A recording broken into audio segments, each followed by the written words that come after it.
Imagine being trapped on a Pacific island, surrounded by thousands of Japanese soldiers determined to destroy your position. Your weapons are malfunctioning, your ammunition is running low, and command says there are no reinforcements available. It was in this impossible situation that a Marine mechanic, considered eccentric by his comrades, decided to do the unthinkable: create a completely new weapon using only scrap metal from the war. What he built that night would change the course of one of the bloodiest battles of World War II. This is the true story of innovation under enemy fire that saved hundreds of American lives.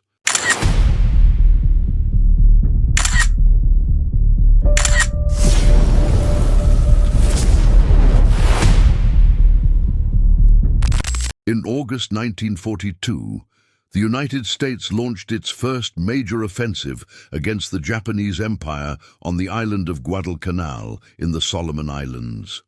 The 1st Marine Division landed on the beaches under the command of Major General Alexander Vandergrift, beginning what would be a 6-month campaign that would test the limits of human endurance.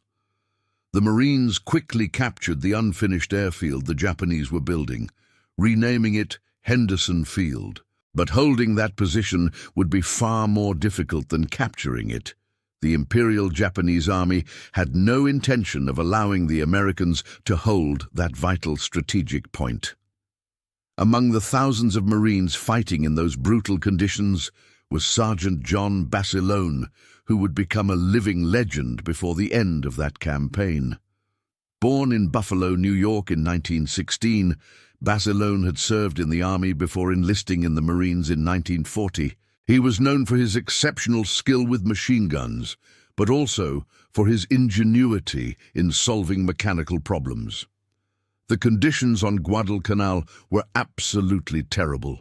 The dense jungle, the suffocating heat exceeding 40 degrees, the constant humidity that caused everything to rot quickly, and tropical diseases made each day a battle for survival. Malaria, dysentery, and tropical infections weakened the men almost as much as direct combat. Supplies arrived sporadically. Transport ships risked air and submarine attacks to bring ammunition, food, and medical equipment.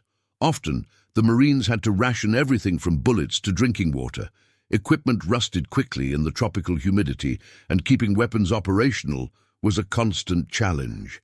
Japanese forces controlled the sea at night, bombarding American positions with naval artillery. The Marines nicknamed this night terror Pistol Pete and Louis the Liar, the naval guns that kept them awake and terrified every night. During the day, Japanese planes based at Rabaul repeatedly attacked Henderson Field. But worst of all were the Japanese ground attacks. The Japanese High Command constantly sent reinforcements, determined to drive out the Americans. Japanese tactics were aggressive and often suicidal. They attacked in waves, shouting and firing, testing American defenses until they found a weak point. Japanese officers, trained in the Bushido tradition, preferred death to the dishonor of surrender. This made every engagement extremely dangerous, as wounded soldiers often attempted to attack with grenades or bayonets, even when clearly defeated. The Marines quickly learned never to let their guard down. The American perimeter around Henderson Field was constantly tested. Japanese patrols probed the defenses, searching for weak points. Japanese snipers, known as Tokyo Rose to the Marines, hid in the trees and caught unsuspecting targets. The tension was constant, and sleep was a rare luxury. In this hellish scenario, ordinary men were forced to do extraordinary things just to survive another day.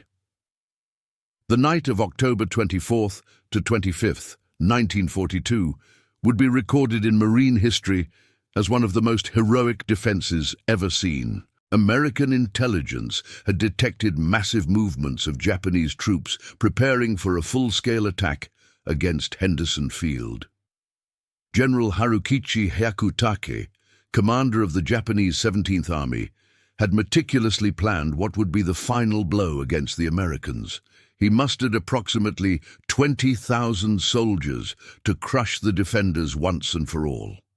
Japanese confidence was so high that Tokyo had already announced imminent victory. The Marines prepared as best they could.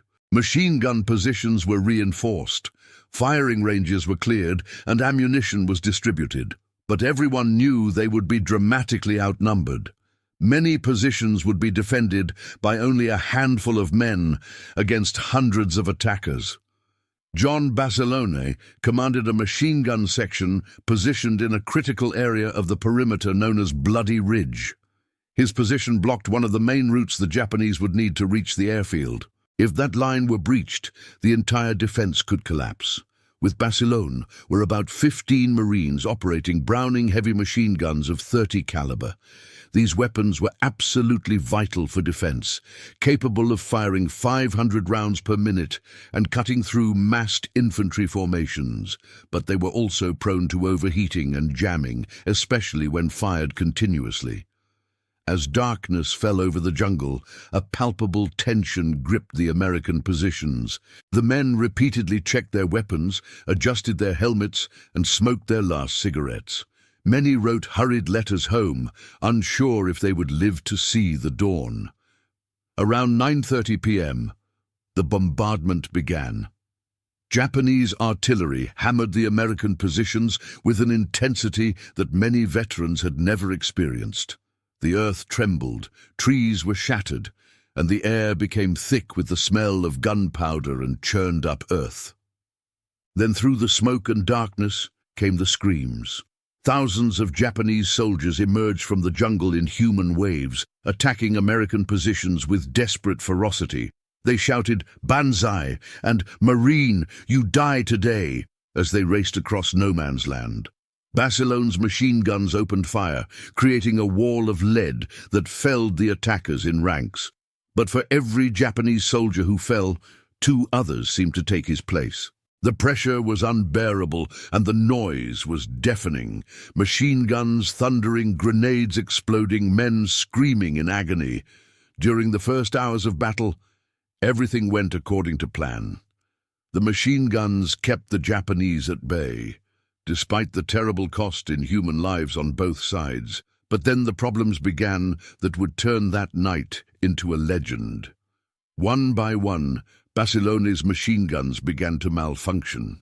The intense heat from the continuous fire caused the barrels to glow red. Some jammed with warped cartridges. Others simply stopped working due to the accumulation of carbon and dirt. The situation was quickly becoming desperate, and it was precisely in this moment of maximum crisis that true genius under pressure would be revealed. As night wore on, the situation at Basilone's position became increasingly critical. Waves of Japanese infantry kept coming, seemingly endless. Bodies piled up before the American positions, but the attackers simply jumped over their fallen comrades and continued advancing. The biggest problem wasn't the defenders' lack of courage or determination, but rather the mechanical failure of their weapons. The Browning M1917 machine guns, while excellent weapons under normal conditions, were never designed to fire continuously for hours on end without stopping. The heat generated by friction was so intense that the barrels literally glowed in the darkness. Basilone quickly realized he needed to act. He rushed from one machine gun position to another, assessing the damage. Some guns had barrels so overheated they were slightly warped, affecting accuracy. Others were completely jammed with cartridges that had literally melted in the chambers. A third had broken a vital component of the recoil mechanism.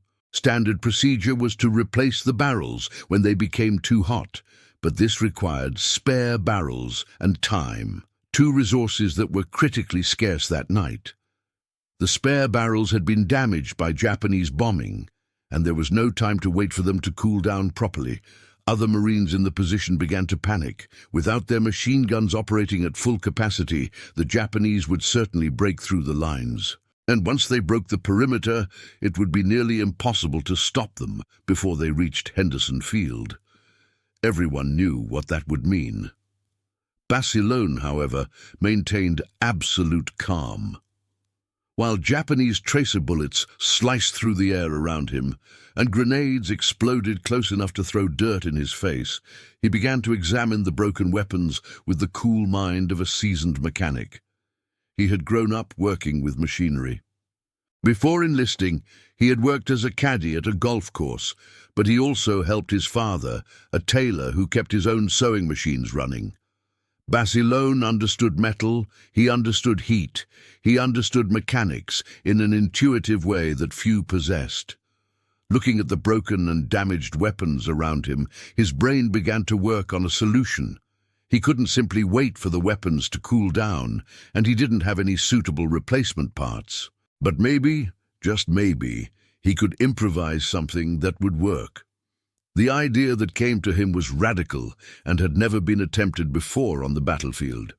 He would need to combine parts from multiple damaged weapons, create improvised adaptations, and essentially build functional machine guns from scrap metal. And he would have to do this in the midst of one of the most intense battles of the war. But Basilone had no choice. Either he found a solution, or the position would fall. It was that simple. He shouted orders for his men to keep firing rifles and throwing grenades while he worked. Every second counted, and the Japanese kept pressing. Under the glare of the explosions and the intermittent light of the illumination rockets, Basilone began to work with frenetic speed. His hands, burned by the superheated pipes, but without hesitation, began to disassemble and reassemble weapon components. What he was about to create would change the course of that bloody battle. With bullets whizzing overhead and explosions shaking the ground beneath his feet, John Basilone embarked on what would be considered one of the most extraordinary feats of mechanical improvisation in military history. He had several broken machine guns, a deep understanding of how they worked, and a desperate need to get them working again. The first problem was the overheating of the barrels. Basilone knew he couldn't simply replace the barrels without letting them cool down properly, as this could cause even more deformation. But he noticed something. Some of the machine guns had less damaged barrels than others, and some had other components working perfectly while the barrels were ruined. He began disassembling the weapons with impressive speed. Each Browning machine gun consisted of dozens of precisely fitted parts: the barrel, the recoil system, the feed mechanism, the safety, the firing pin, the springs. Basilone knew each of these parts intimately. His hands worked in the dark, guided more by touch and muscle memory than by sight. He removed screws, slid entire assemblies out, and began to create combinations of components that were never designed to work together, but which theoretically could function. One of the Marines, Private First Class Robert Powell, watched in astonishment while holding an armored flashlight that gave off only the bare minimum of light. Powell would later report that Basilone seemed to be in a trance, totally focused on his work despite the absolute chaos around him. Basilone took the recoil mechanism from one weapon, the bolt assembly from another, and the feeding system from a third. He was essentially building hybrid machine guns, taking the best functional parts from multiple damaged weapons and creating new functional systems. But there was a critical problem that demanded an even more creative solution. The pipes that were still functioning were getting dangerously hot, and without water or suitable oil to cool them, Basilone needed to find another solution. It was then that he had an idea that would seem absurd in any other context. He ordered his men to urinate in their helmets and bring them to him. In the darkness of the Guadalcanal jungle, with the Japanese only meters away, Marines rushed to Basilone's position with helmets filled with urine to use as makeshift cooling fluid for their overheated machine guns. The technique worked. The urine, while not ideal, provided enough cooling to keep the barrels at operating temperature for a few more minutes. Basilone poured the liquid over the smoking barrels, which hissed and created clouds of acrid vapor, but cooled down enough to continue firing. Meanwhile, he continued his reconstruction work. One of the machine guns had a problem with the feeding system that caused the ammunition belt to jam after only a few shots. Basilone realized that the problem was a spring that had lost tension due to heat. He removed the spring from a completely destroyed weapon, cut it to the right size with pliers, and installed it in place of the defective spring. In another weapon, the locking system was working intermittently. Basilone disassembled the assembly, cleaned the carbon buildup with a knife, and applied rifle oil to the friction points. The weapon then began firing smoothly again. All the while, explosions kept shaking their position, and he could hear his fellow Marines shouting orders and warnings about new Japanese attacks forming in the darkness. After approximately 45 minutes of frantic work under impossible conditions, Basilone had achieved the impossible. From 5 completely broken or barely functioning machine guns, he had created 3 fully operational weapons and a 4th that functioned intermittently but was still useful. He personally repositioned each machine gun, taking advantage of the terrain and fields of fire as best as possible.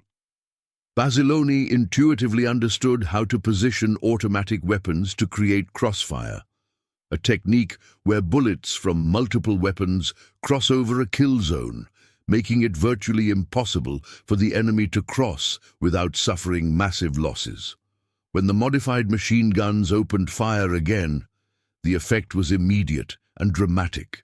The Japanese, who had begun to press more aggressively upon realizing that American fire was diminishing, suddenly found themselves once more under a deluge of devastating machine gun fire.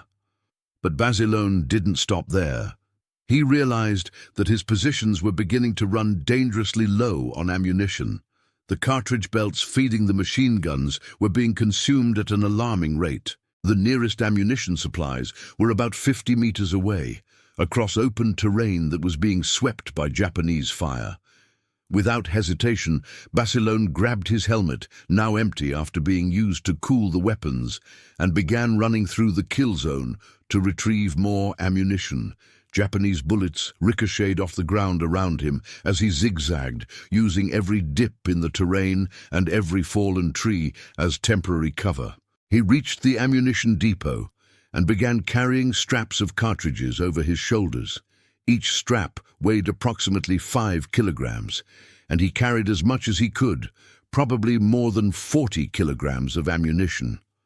Then he made the run back, again under heavy fire. Sergeant Manila John Basilone would make this dangerous run multiple times during the night, always refusing to allow other men to take the risk. Each time he returned with ammunition, his Marines would shout encouragement and quickly load their machine guns to continue firing. At one point during the night, a group of Japanese soldiers managed to infiltrate dangerously close to Basilone's position. They were only a few meters away when they were discovered.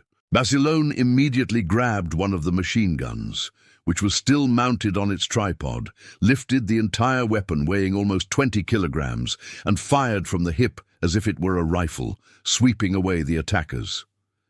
This maneuver, though dramatized in later films, actually happened and was witnessed by multiple Marines. The Browning machine gun weighed approximately 18 kilograms without ammunition, and firing from the hip required exceptional strength and control as the recoil was brutal.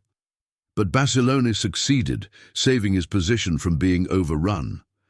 As night wore on into the early hours of the morning, the Japanese attacks began to lessen in intensity. The losses they had suffered were absolutely devastating. Hundreds, possibly thousands of Japanese soldiers lay dead before the American positions. The cost of the attack had been far greater than the Japanese high command had anticipated. As the first light of dawn began to illuminate the horizon, revealing the full extent of the carnage, it became clear that the Marines had held their ground. Henderson Field was saved, and with it the entire Guadalcanal campaign. When the sun rose over Guadalcanal on the morning of October 25, 1942, it revealed a scene of almost incomprehensible destruction. The area in front of Basilone's position was literally covered with the bodies of Japanese soldiers. Later estimates would suggest that more than 1,000 enemy soldiers had been killed in that section of the perimeter alone. Basilone's machine guns were still smoking, their barrels warped by the intense heat but still operational. Empty ammunition belts lay scattered everywhere, along with hundreds of spent cartridges. The ground was marked by grenade craters and stained with blood. Basilone was covered in soot, sweat and blood, most of it not his own. His hands were severely burned from handling overheated pipes during the night, but he had refused to stop for medical treatment. His eyes were red from lack of sleep and exposure to gunpowder, but he remained at his post, ensuring his machine guns were ready should the Japanese attack again. Officers who inspected Basilone's position that morning were absolutely astonished by what they saw. Major General Alexander Vandergrift personally visited the area and spoke with Basilone and his men. What they reported seemed almost impossible to believe. A single sergeant had kept a critical section of defense functioning through sheer determination, mechanical skill, and extraordinary courage. The other Marines in Basilone's position had also fought with exceptional bravery, but they all credited their sergeant with saving them. Without his work keeping the machine guns running, the position would certainly have been overrun, and if that position had fallen, it could have created a breach in the perimeter that the Japanese could have exploited. The Japanese attack of October 24-25 had been the most significant effort to retake Henderson Field, and its failure marked a crucial turning point in the Guadalcanal campaign. The Imperial Japanese Army had suffered losses that it could not easily replace, and the morale of the Japanese troops began to deteriorate significantly after this defeat. In the following days, American patrols found evidence of just how devastating the machine gun fire had been. Japanese soldiers had died in dense formations, some still holding their weapons, others clearly having been hit while trying to carry wounded comrades. The diaries found on the bodies revealed the terror that the American machine guns had inspired. A captured Japanese officer would later recount that his troops had been repeatedly ordered to attack that specific position, and each time were decimated by diabolical American guns that never stopped firing. He had no idea that those guns had malfunctioned multiple times and been revived by a single ingenious mechanic. War correspondents began hearing stories about the sergeant who had single-handedly held a critical position. News spread across American lines, and Basilone quickly became a legendary figure among the Marines. Other mechanics and armorers began studying his improvised repair techniques, but for Basilone it wasn't about glory or recognition. When asked about his actions that night, he simply said he was doing his job and looking after his men. This genuine humility only increased the respect other Marines had for him. The battle that would become known as the Battle of Henderson Field, or the Battle for the Bloody Crest, was over, but its impact would reverberate throughout the rest of the war. In the weeks following the battle, Marine Command conducted detailed interviews with all participants in the defense of Henderson Field. Witness accounts of John Basilone's actions were remarkably consistent and extraordinary. Multiple Marines, including officers, confirmed not only his bravery under fire, but also his exceptional technical skill in keeping weapons functioning. Lieutenant Colonel Lewis Puller, commander of the 1st Battalion of the 7th Marine Regiment, and himself one of the most decorated officers in the Corps' history, personally recommended Basilone for the highest American military decoration, the Medal of Honor. The official citation would describe how Basilone materially contributed to the defeat and virtually the annihilation of a Japanese regiment. It would note that he repaired weapons, loaded ammunition through intense fire, and personally killed an estimated 38 Japanese soldiers that night. But what the official citation failed to fully capture was the most extraordinary aspect of their actions, the sheer ingenuity of rebuilding functional machine guns from broken weapons in the midst of battle. This kind of improvised thinking under extreme pressure represented precisely the type of innovation that would win the war in the Pacific. In May 1943, John Basilone was recalled to the United States to receive the Medal of Honor from General Alexander Vandergrift, who had been promoted to Commandant of the Marine Corps. The ceremony took place at the Australian Memorial in Canberra, and Basilone became the first enlisted Marine to receive the Medal of Honor in World War II. Basilone's story captured the imagination of the American public at a time when the country desperately needed heroes. He was taken on a war bond tour across the United States, appearing at rallies where crowds gathered to see him and hear his stories. He raised millions of dollars in war bonds. During this tour, Basilone visited weapons factories and met the workers who manufactured Browning machine guns. He shared his experiences with them, including the problems he had encountered with overheating and jamming. His observations led to some minor design modifications that improved the reliability of the weapons in intense combat conditions. He also visited Marine training camps, where he demonstrated proper machine gun handling techniques and shared lessons learned at Guadalcanal. Young Marines hung on his every word, eager to learn from someone who had proven his worth in real combat. But Basilone wasn't comfortable with all the attention. He was fundamentally a man of action, not words. The celebrity life and war bond rallies made him uneasy. He felt his place was with his fellow Marines in the Pacific, not parading before crowds in the United States. He repeatedly requested a return to combat. The Marine Corps initially refused. Basilone was too valuable as a symbol and public relations tool. They offered him an officer commission and comfortable training positions in the United States. He refused everything. Finally, in December 1943, after months of persistent requests, the Marine Corps agreed to send him back into combat. Basilone was assigned to the 27th Marine Regiment, 5th Marine Division, as a weapons instructor. But everyone knew it was only a matter of time before he was back on the front lines. In early 1944, John Basilone was back in the Pacific, this time preparing for one of the most ambitious amphibious invasions of the war, the capture of Iwo Jima. The small volcanic island, just 1,000 kilometers from Tokyo, was absolutely vital to American plans to bomb mainland Japan and eventually invade it. Basilone trained Marines in Charlie Company of the 1st Battalion, 27th Regiment.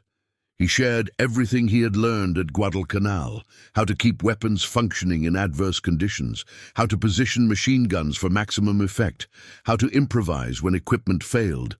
The young Marines under his command quickly realized they were learning from someone who truly knew what he was talking about. Basilone didn't teach textbook theory. He taught survival techniques earned with blood in real combat. His lessons were practical, direct, and focused on what really mattered in battle. During training, Basilone personally demonstrated each technique. He disassembled and reassembled machine guns blindfolded, explaining each component by touch. He taught the Marines to identify mechanical problems by sound and feel. He showed them how to perform field repairs with minimal tools, but he also taught something more important than technical skills. He taught the mindset of a combat Marine. Calm under pressure, clear thinking when chaos reigns, caring for your comrades above all else. These lessons were perhaps more valuable than any technical instruction. In July 1944, while still training troops, Basilone met Lena May Riggy, a sergeant in the Women's Marine Corps who was stationed at Camp Pendleton. Their romance was swift and intense. Two professional Marines who understood the demands and purpose of military service. They married in July 1944. Lena tried to convince John to accept one of the permanent instructor positions the Corps continued to offer. She knew he had done more than his part, had proven his courage beyond any doubt. "If I don't go with them, some of them won't come back," he explained to Lena. It was that simple for him. He had trained these Marines, and he felt a personal responsibility for each one of them. Lena, being a Marine herself, understood, even though it broke her heart. In December 1944, the 27th Marine Regiment embarked for Hawaii for final training before the invasion of Iwo Jima. American intelligence knew it would be an incredibly difficult battle. The Japanese had transformed the entire island into a fortress, with miles of tunnels, reinforced concrete bunkers, and carefully camouflaged artillery positions. General Tadamichi Kuribayashi, the Japanese commander of Iwo Jima, was one of the most capable officers in the Imperial Army. He had abandoned the traditional banzai attack tactics, which had proven ineffective against American firepower. Instead, he planned a defense in depth that would bleed the Americans dry from every inch of the island. Basilone and the other Marines studied maps and aerial photographs of Iwo Jima. The island seemed desolate, a few square kilometers of volcanic ash and rock, dominated by Mount Suribachi to the south. But everyone knew that beneath that barren surface awaited thousands of Japanese soldiers determined to sell their lives for as much as possible. On February 19, 1945, the Battle of Iwo Jima began. At 9 in the morning, after a massive naval bombardment, the first waves of Marines reached the beaches. John Basilone was among them, landing on Green Beach with Charlie Company. The beach was composed of black and grey volcanic sand, with the consistency of coarse gravel, making every step a struggle. Vehicles sank up to their axles, and men struggled to climb the sandy terraces that led inland. It was exactly the kind of terrain where heavy equipment would easily get stuck. Initially, Japanese resistance seemed surprisingly light. The Marines advanced from the beach without the massive casualties that many had predicted. But this was part of Kuribayashi's plan, to let the Americans land, then hit them with everything once they were grouped on the beach and in the surrounding areas. When the attack came, it was devastating. Japanese artillery and mortars, pre-selected every meter of the landing zone, began to rain down on the Marines. Machine guns hidden in camouflaged bunkers opened fire. Suddenly, the beach was transformed into a hell of steel and fire. Basilone immediately identified one of the biggest problems. Tanks and armored vehicles were stuck in the soft volcanic sand, becoming stationary targets for Japanese artillery. Without these vehicles advancing, the infantry was exposed and vulnerable. He gathered a group of Marines and began working to free the stuck vehicles. Under intense fire, they dug around the tank tracks, placed metal plates under the wheels, and did everything they could to give traction to the trapped vehicles. It was dangerous and exhausting work under the worst possible conditions. While working, Basilone continued to direct and encourage his men. He identified Japanese gun positions and coordinated suppressive fire. When a particularly troublesome Japanese bunker continued to mount the Marines' attacks, Basilone personally led an assault against it, using demolition explosives to destroy the position. Throughout this time, he was constantly exposed to enemy fire. At other times, he would have sought cover, waited for support, coordinated with neighboring units. But the situation was desperate, and Basilone knew that every minute lost cost Marine lives. Around noon, he had helped refloat several vehicles and neutralized multiple enemy positions. The Marines were beginning to advance inland, albeit at a terrible cost in casualties. Basilone remained on the front line, doing exactly what he had told Lena he would do, looking after his men. It was at that moment, while coordinating his unit's movement through a minefield, that a Japanese mortar explosion struck near Basilone. The machine gun that made him legendary at Guadalcanal could not protect him from the random and brutal chance of war. John Basilone was killed instantly. He was 27 years old.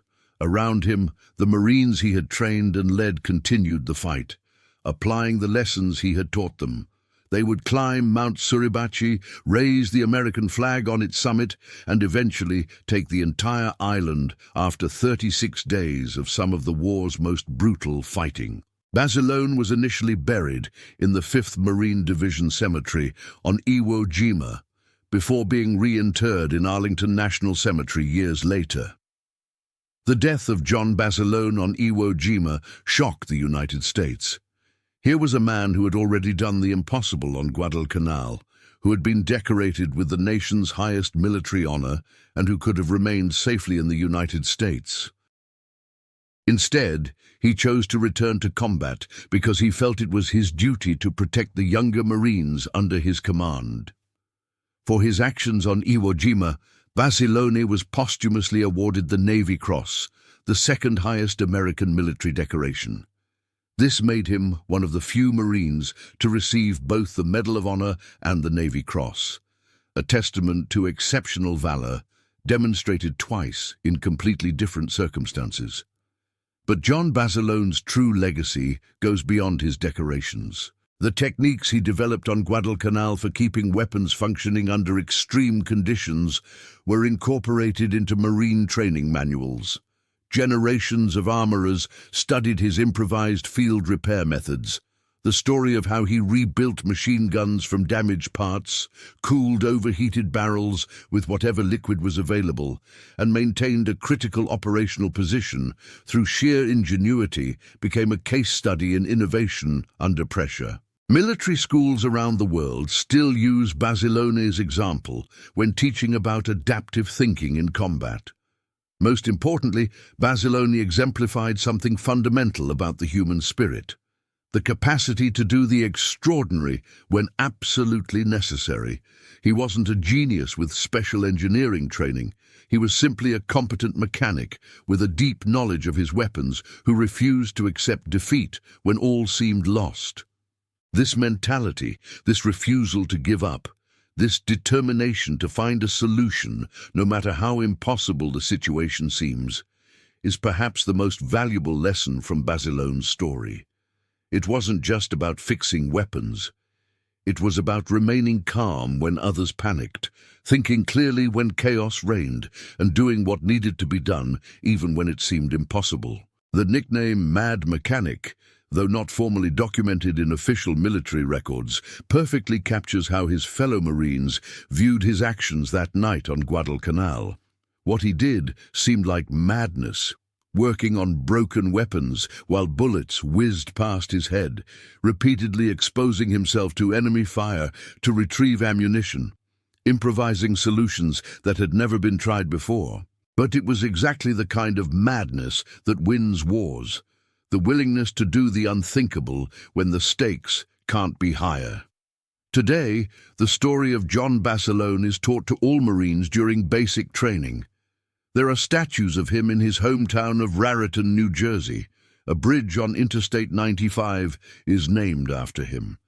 He has been portrayed in films and in the HBO series The Pacific. But perhaps the most significant tribute is simply this: 79 years after that night on Guadalcanal, when a mechanic did the impossible and saved dozens of lives through sheer ingenuity and courage, Marines are still learning to think creatively under pressure, to never give up no matter how difficult the situation, and to always look out for their comrades. This is the true legacy of John Basilone, not just the weapons he repaired or the enemies he defeated, but the example of excellence he set that continues to inspire generations of warriors.